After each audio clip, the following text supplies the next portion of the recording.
Good morning and welcome to Our Issues Milwaukee. I'm your host, Andrea Williams. On Sunday, June 12th, a mass shooting occurred inside a gay nightclub in Orlando, Florida. The tragedy resulted in 50 deaths and another 53 injured, making it the deadliest incident of violence against LGBT people in U.S. history and the deadliest terrorist attack in the U.S. since the 9/11 attacks. Today's show is focused on unity, love, and understanding in the wake of such a horrific act. My first guest is Karen Gotzler, Executive Director of the Milwaukee LGBT Community Center, located in downtown Milwaukee, and attorney Brenda Lewison. Good morning, ladies. Good morning. Thank you for being here. And like I said, we just witnessed a horrific act a couple of weeks ago. I wanted to first know your thoughts when seeing a terrorist attack target members of the LGBT community. I think for me personally, it's the same as any mass tragedy that you hear. The temple, the Sikh temple shooting that happened a couple years ago here in Oak Creek, or Sandy Hook Elementary School. It's the same kind of literally physical reaction after you get over the denial that it happened, the shock of it. It just really, it's a heartbreaker, and then when it's people that you personally identify with, it just makes it so much more personal, because I think of the LGBT community in general as part of my extended family. And you've said this is a call of action for all Americans to look after and take care of one another.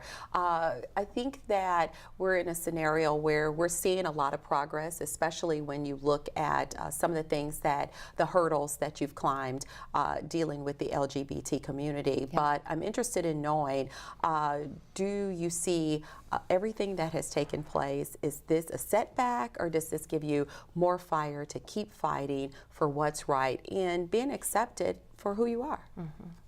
That's a really good question.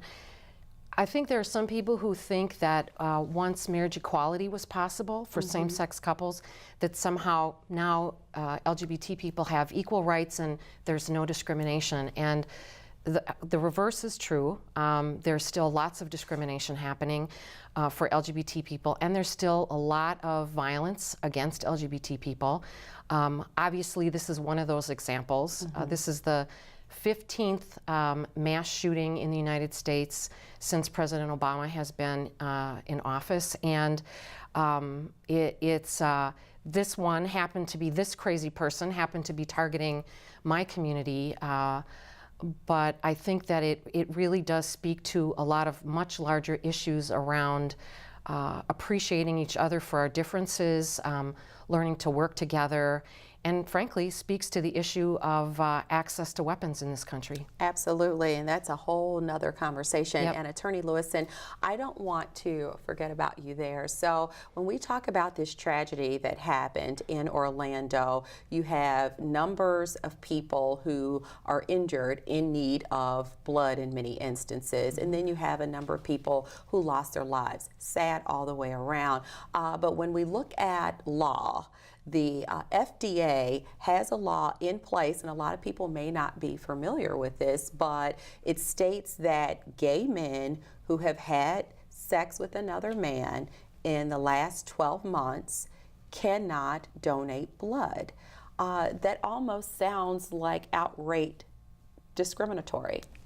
Well, it certainly seems discriminatory to me. There are other options that are available in other countries where sometimes they take the blood and they wait to see whether or not the individual who has given the blood has somehow seroconverted so that they're HIV positive, or in the alternative, they store the blood and do some additional testing on the blood. But at this point in time, so much testing is done that there really isn't any reasonable expectation that there would be any kind of transference of, HIV positive blood to a recipient. So it doesn't make sense anymore. You're absolutely right. It doesn't make sense. Yeah, because when you think about it, every single person that gives blood, that blood has to go through the same process to make sure it's safe for anyone who's in need of it. And that wasn't always the case many years ago. Right. We look at the great tennis player who died from Arthur Ashe, who died from HIV, and he got it from a blood transfusion.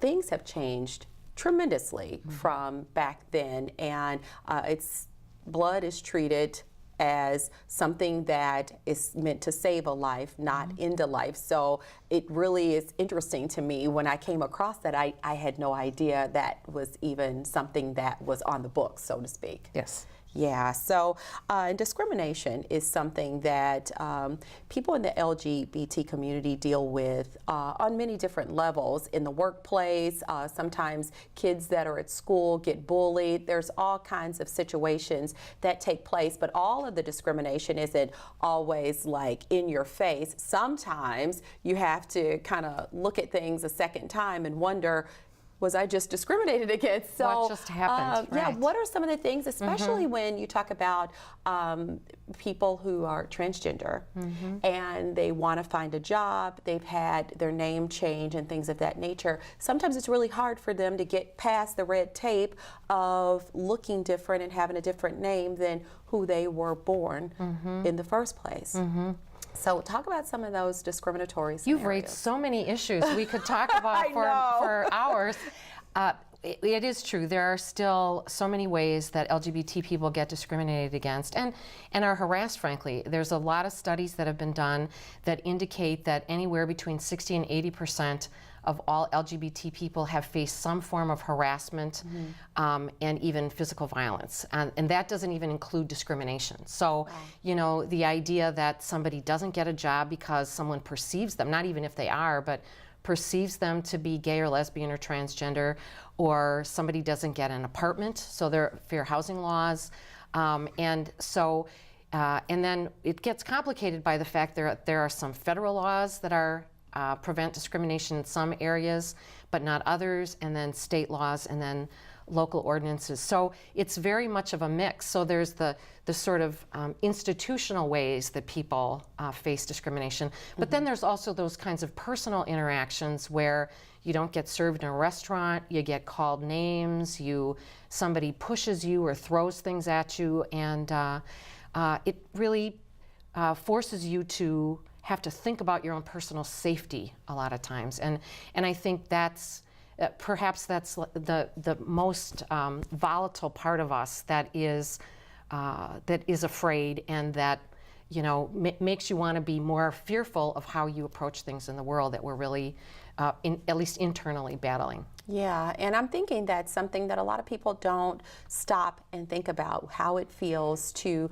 go through those emotions on a daily basis. So that's why we have this conversation when we have that opportunity. Attorney Lewison, you actually have represented individuals who have felt like they've been discriminated against to the point where they have to go to court. Absolutely, absolutely.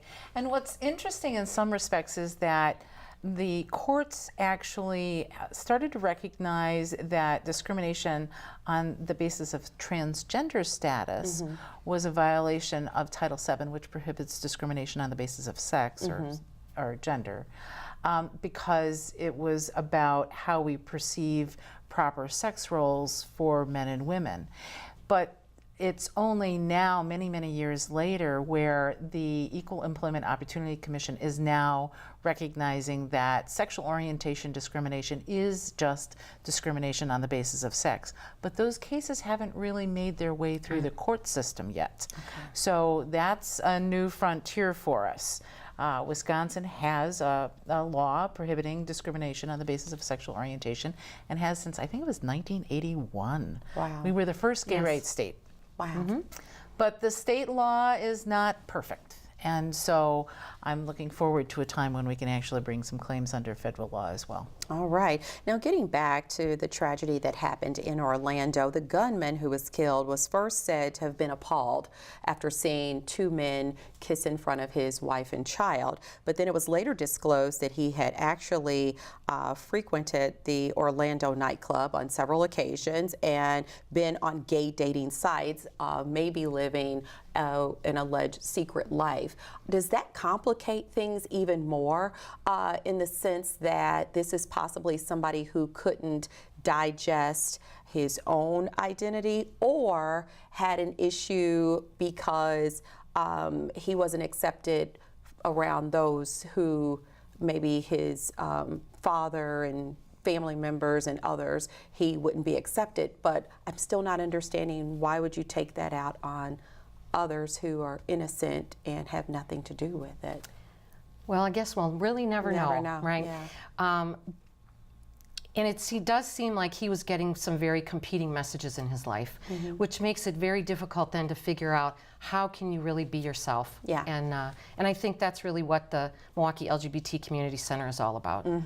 And speaking of, once this tragedy took place, you guys did offer counseling. We did, and we for still your do. members, and you're still offering Yes. it. And I just want to make sure we mention that you have outstanding programming for not only adults, but for young people as well, because I think that whereas there are always issues, those issues differ for different people at different stages of their lives. So Absolutely. you have things that really fit for different age groups. We right? do. Yeah. We do, thanks. We do. We offer a wide variety of programming, including support groups, case management, and counseling. Okay, good to know.